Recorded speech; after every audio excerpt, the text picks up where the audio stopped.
sem o Pablo Marçal agora. Não sei se nós teremos uma campanha de muito melhor nível do que nós tivemos até agora, né? Porque os discursos, tanto do Nunes quanto do Boulos, foram muito pesados. Acho que tem uma vantagem, que é de não ter mais esse tipo de mentira sem pé nem cabeça que o Pablo Marçal implantava, sabe? Esse tipo de acusação baixa, você usa droga, aí apresenta um documento falso, você foi embora do Brasil e seu pai se matou por causa disso, você não ajudou ele. Esse tipo de baixo nível, né? Essa coisa mesquinha, baixa, pequena, isso eu acho que não vai acontecer, né? Mas não quer dizer também que a gente deva ter lá muita esperança do que vem por aí, porque, enfim,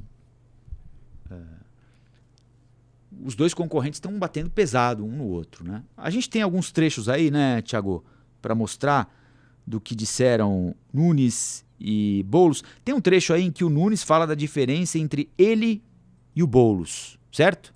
Podemos botar esse trecho no ar aí? De demonstrar para a sociedade a diferença entre uma candidatura e outra. A nossa candidatura representa o centro e a direita contra a extrema esquerda. Representa a continuidade de um caminho seguro contra um caminho que todo mundo sabe que não vai dar certo. A cidade não aceita o extremismo. Portanto, é esse caminho de demonstrar que nós conseguimos elevar a capacidade de investimento da cidade, a saúde financeira, que tem possibilitado grandes avanços, com a consciência de que ainda tem muita coisa para fazer. Bom, é por aí que vai a campanha do prefeito. Daqui a pouquinho a gente fala das estratégias deles para o segundo turno. Agora eu quero mostrar para vocês o que o Boulos disse sobre o segundo turno. Que bom. Reafirmo isso. Bom.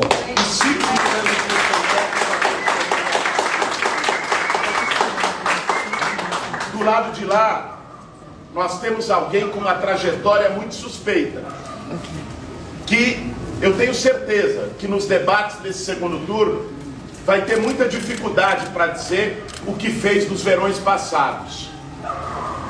Alguém que tem histórico de relação com crime organizado, com tráfico de drogas, que botou o crime organizado no comando da Prefeitura de São Paulo, nos contratos da Prefeitura de São Paulo.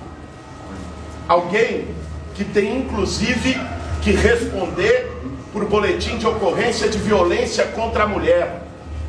É isso que está em jogo. Aqui, a partir de 1º de janeiro do ano que vem, nós vamos garantir que metade das secretarias de São Paulo sejam comandadas por mulheres. Esse é um compromisso meu danado. Do lado de lá, a gente tem alguém que precisa responder e esclarecer o que não fez nesse primeiro turno sobre agressão contra a mulher, violência física, psicológica contra a mulher. É isso que vai estar em jogo nas próximas 3 semanas. Eu confio muito na decisão do povo de São Paulo. Eu confio muito que o povo de São Paulo vai optar pela mudança. E essa mudança, que hoje foi majoritária nas urnas, está representada no segundo turno por mim e pela Marta Suplicy. É isso que vai estar em jogo. É isso então, minha gente. A gente colocou aí as palavras do Boulos e do Nunes para que vocês avaliem, e está muito clara a estratégia dos dois, não é? O Guilherme Boulos abriu o dia dizendo que 70% da cidade de São Paulo votou pela mudança. O que ele está fazendo? Ele está somando os votos dele, da Tabata, do Datena, da Mariana Helena e do Pablo Marçal, e dizendo, olha, isso tudo somado dá 70%, ou seja, você tem 70% dos eleitores em São Paulo que querem mudança. Quem não quer mudança votou no Ricardo Nunes. É um raciocínio válido, mas o próprio candidato Guilherme Boulos sabe que é um raciocínio raso, né? É claro, se as pessoas estivessem absolutamente satisfeitas, teriam reeleito o prefeito de São Paulo, Ricardo Nunes, no primeiro turno. Mas não é assim que a banda toca, e o Nunes e o Boulos sabem muito bem disso, né? Aliás, tem uma outra demanda da cidade: é que tipo de mudança as pessoas querem, né?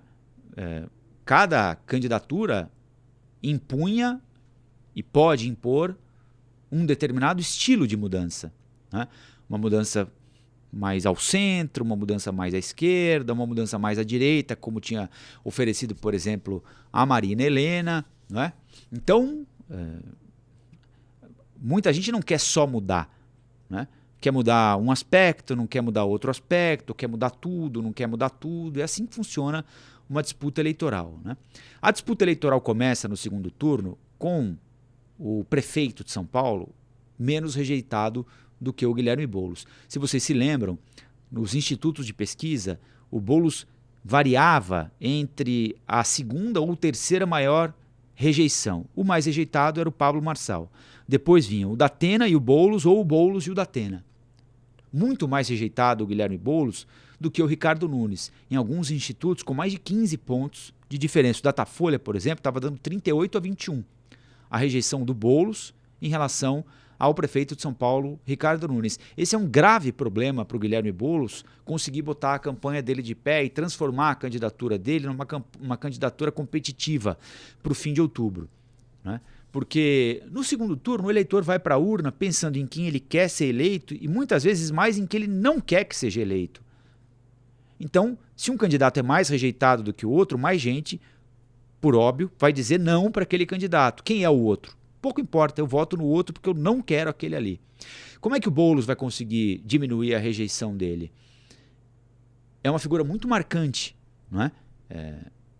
A rejeição dele foi construída de uma maneira muito sólida há mais de 10 anos em São Paulo, a partir da atuação dele como integrante do Movimento dos Trabalhadores Sem Teto, como organizador e participante de algumas manifestações, durante o período da Copa do Mundo, por exemplo, manifestações que interrompiam o trânsito, algumas delas que tiveram um desfecho violento por uma ou outra razão, mas tiveram um desfecho violento. Isso foi gerando para a cidade uma persona do Guilherme Boulos, que não é necessariamente a imagem real que ele tem, mas nenhum de nós passa para as pessoas exatamente aquilo que quer passar, né? Nós passamos uma mensagem que é filtrada, que é capturada pelas pessoas e elas, a partir de uma série de fatores, razões, obtêm uma imagem nossa a partir do que a gente emitiu filtrada. Às vezes esse filtro é justo, às vezes ele é crítico demais, às vezes ele é permissivo demais. E ao longo dos anos, o Boulos criou uma persona, uma imagem em São Paulo, para alguns, de alguém que deixou uma vida de classe média, que poderia ser muito mais confortável para lutar por direitos de pessoas mais pobres. Para outros, ele fez esse movimento de maneira oportunista e infringiu regras e infringiu a lei em nome de um suposto benefício para alguém de quem ele se dizia defensor, né? Você tem aí interpretações muito claras e muito sólidas a respeito do que é e de quem é Guilherme Boulos ao longo desses 10, 15 anos em São Paulo, né? E quando você tem percepções muito claras a respeito de alguém, é difícil convencê-las do contrário, né? É difícil você convencer quem acha que o Boulos é enfim, tudo isso que o Nunes disse aí, do contrário. Assim como é difícil convencer quem acha que o Boulos é tudo o que ele acha que ele é e quem o apoia acha que ele é, do contrário, né? O Boulos é aquele tipo de político que desperta... Eu não estou aqui comparando alhos com bugalhos, pelo amor de Deus, né? Mas é tipo Bolsonaro, tipo Lula. É aquela pessoa que você gosta ou não gosta, né? É difícil encontrar quem fala, pode ser, quem sabe, talvez eu vote aqui, na eleição que vem não vote, eu votei no Bruno Covas na outra, nessa eu vou votar no Boulos. É difícil ver esse movimento, né?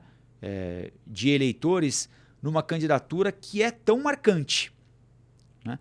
O Ricardo Nunes tem essa vantagem, que a princípio pode ser uma vantagem, mas também pode ser uma desvantagem. Estou dando uma de Caetano Veloso aqui, né? Tentando explicar a música.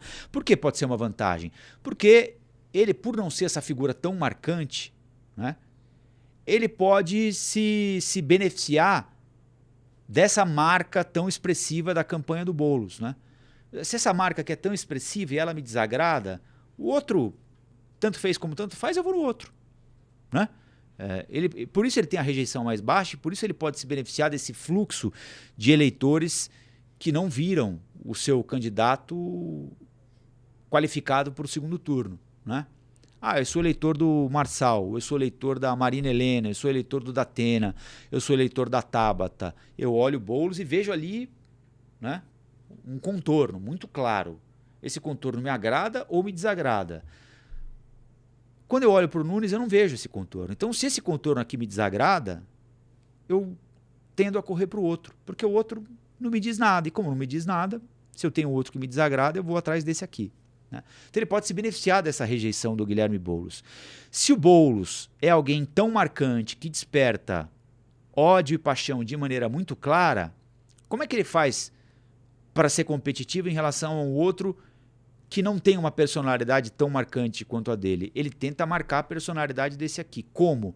Se ele não consegue encontrar uma brecha para isso, ele vai atrás de quem está atrás desse aqui, né?